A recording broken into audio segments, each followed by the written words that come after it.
आज भी मैं चाहूंगा कि मैं महागठबंधन का हिस्सा रहूं। राजा को तय करना होता है रंग के बारे में, रंग तय नहीं करता है कि राजा क्या करेगी। मैं आज भी तय करना है महागठबंधन में कांग्रेस को, पप्पू यादव की जिम्मेदारी क्या होगी या पप्पू यादव की भूमिका और औकात क्या है। तय करना है नीतीश जी और लालू जी को। उसमें मैं ना 3 में हूं ना 13 में हूं, ना मैं है तो नहीं कि हम तो हमेशा से कहते हैं कि मैं विपक्ष का और महागठबंधन का मैं हिस्सा हूं, और हिस्सा समझने की जिम्मेदारी किसी और की है। महागठबंधन की बैठक होने जा रही है 23 तारीख को। पप्पू यादव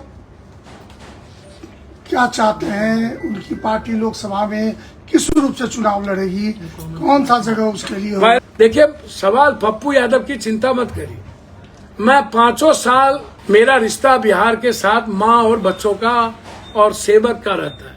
5 साल हम राजनीति नहीं करते हैं, सेवा करते हैं, और कंप्लीट रूप से सामाजिक सरकार जो जिससे आम आदमी की जिंदगी बचे और आम आदमी को न्याय मिले, मैं लगातार प्रयास करता हूँ। राजनीति पार्टी जो है वो चुनाव के ठीक 3 महीना 2 महीना 6 महीना से शुरुआत करती है। कोई भी पार्टी 9 महीने को मात्र चुनाव बचा है, और अब लोग चुनावी मोड में आ गए। चुनावी मोड में आप लोग काम करेंगे।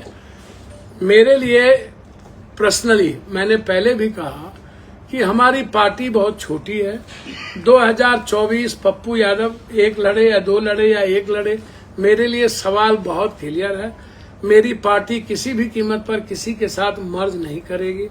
मेरी पार्टी गठबंधन के हिस्सा चाहती है।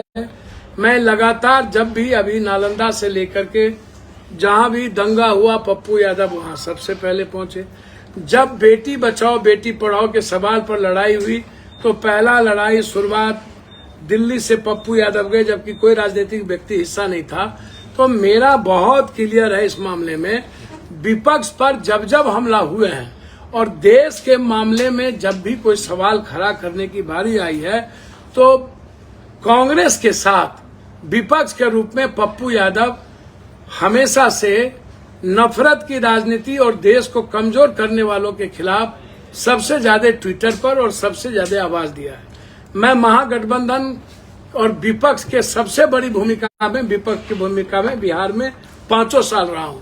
लोग अलग अलग रहे, कभी वो एनडीए में थे, कभी वो कहीं थे, लेकिन पप्पू यादव लगातार 5 साल लोकसभा और विधानसभा चुनाव हारने के बावजूद भी मैं विपक्ष की भूमिका निभाया हूं। आज भी मैं चाहूंगा कि मैं महागठबंधन का हिस्सा रहूं। राजा को तय करना होता है रंग के बारे में, रंग तय नहीं करता है कि राजा क्या करेगी। मैं आज भी तय करना है महागठबंधन में कांग्रेस को, पप्पू यादव की जिम्मेदारी क्या होगी या पप्पू यादव की भूमिका और औकात क्या है। तय करना है नीतीश जी और लालू जी को।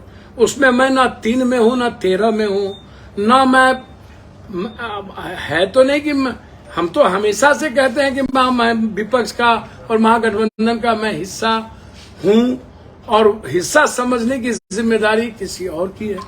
अब हमसे आप बराबर सवाल ये पूछते हैं।